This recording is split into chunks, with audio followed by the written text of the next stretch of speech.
Countdown. We're live.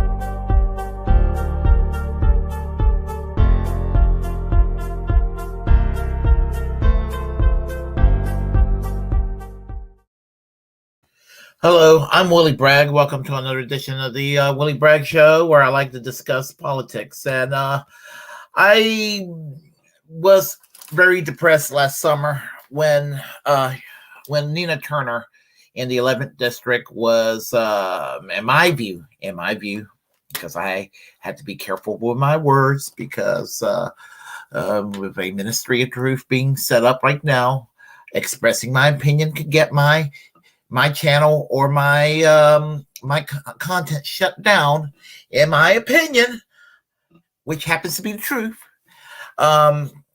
Nina Turner was cheated out of her nomination for the 11th district in Congress by corporate Democrats, Republicans colluding together to back a corporate Democrat by the name of Shontel Brown.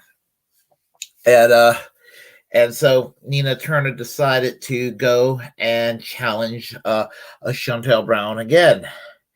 And I just pretty much figure, did I root for Nina Turner? I was wishing her well, but I sort of have, why bother getting myself overly worked up when they're going to do that to her like they did that to Bernie, and like they're going to do that, looking like they're going to do that to a lot of progressives from now on. Why not work on a third party, which I still believe in a third party.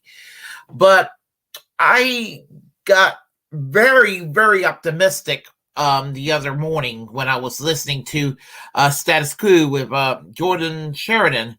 And he gave me some very, I was listening his posts, his commentary, and gave me some very, very optimistic news about Nina Turner. So I think I'm going to play his video and I'm going to comment and take it from there. So here is Jordan Chariten from Status Coup commenting on the May 3rd primary coming up day after tomorrow. And this is from a few days ago. So hold tight. Let me get everything set up over here. All right. Let's see here, and we will get started. I'm just gonna take care of this real fast. Here we go. Status Coup with some breaking news from the car. Yes, I am pulled over. I was pretty solidly into my drive to Cleveland, where Status Coup will be covering the Nina Turner election and race between her and Shontel Brown. But I was sent this as I was driving. The breaking news that President Biden has stepped in to endorse Shontel Brown over Nina Turner. On one end, this is not shocking that Biden would endorse the corporate hack, but I think it spells possibly trouble for Brown's campaign, if I'm keeping it real. Biden has only endorsed one other candidate so far. This is only a second candidate endorsing, and he's endorsing her 5 days before the election. Let me explain the behind the scenes of how politics works. Endorsements don't happen overnight. The Brown campaign would have had to been lobbying the White House for this endorsement.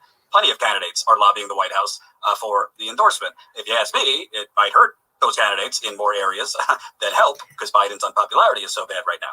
But there's a reason, if you've noticed, there hasn't been a lot of polling in this race. Shontel Brown's campaign has not even released the internal polls, because each campaign has internal polling. Well, usually campaigns don't release their internal polling if it's not good. My strong suspicion, based on the crypto billionaire money flooding in last minute to try and prop up Shontel Brown and defeat Nina Turner. My strong suspicion, based on the big oil heiresses that are dumping in money to prop up Shontel Brown. My strong suspicion, based on the reporting I did the other day, that Reid Hoffman, co-founder of LinkedIn and PayPal, just dumped in $500,000 to a suddenly brand new super PAC, mainstream Democrats PAC, and $100,000 of that $500,000 went to Shontel Brown about a week and a half ago. Big money does not dump money in last minute unless there's some flares, unless there's some blinking red lights.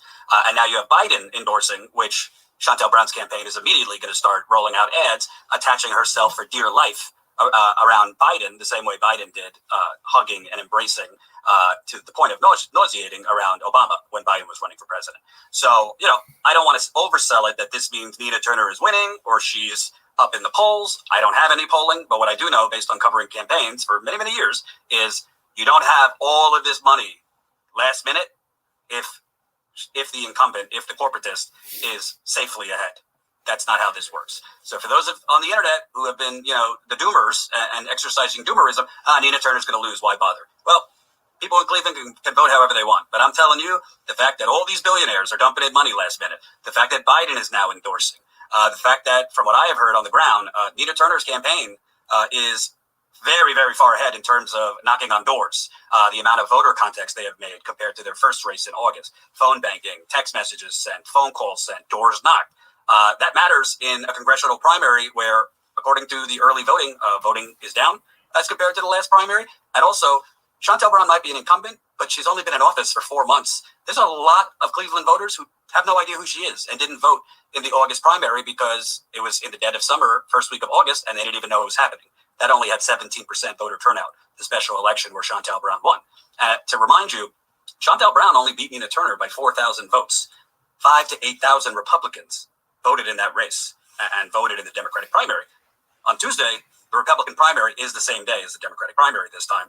5,000 to 8,000 Republicans are not going to skip their primary to vote in the Democratic primary. You cannot vote in both. So when you erase 5,000 to 8,000 Republicans, Shontel Brown, that was her margin of victory. So I think a lot of people, people can support Nina Turner or not support Nina Turner. They could vote for her or not. It's up to you. But I think a lot of people wrongly have felt that she doesn't have a chance or why bother. She does have a chance. And follow the money. The money is showing you she has a chance.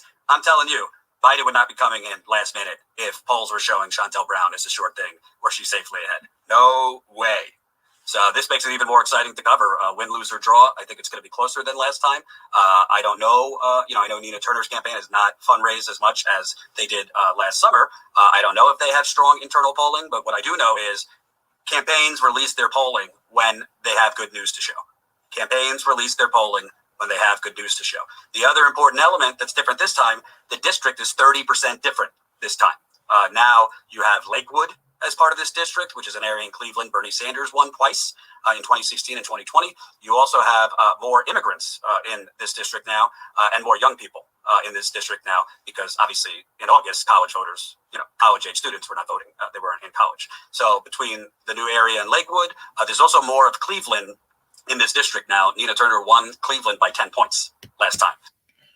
All right. There's more to that, but you get the gist. In other words, things are looking up for Nina Turner, and guilty as charged, like Jordan Chariten said. I sort of had a why bother. I mean, I was rooting for her. I was rooting for her, wanting her to do well, but I figure, they're just going to rig it against her. And I'm sure that, obviously they are trying to. They're trying to prevent her from getting that nomination. And I do think that she will be kind of a threat to the establishment. And I do think she will be a threat. I mean, just one more member, and then you increase the size. Who's not to say a radical caucus could do something down the road? I don't know.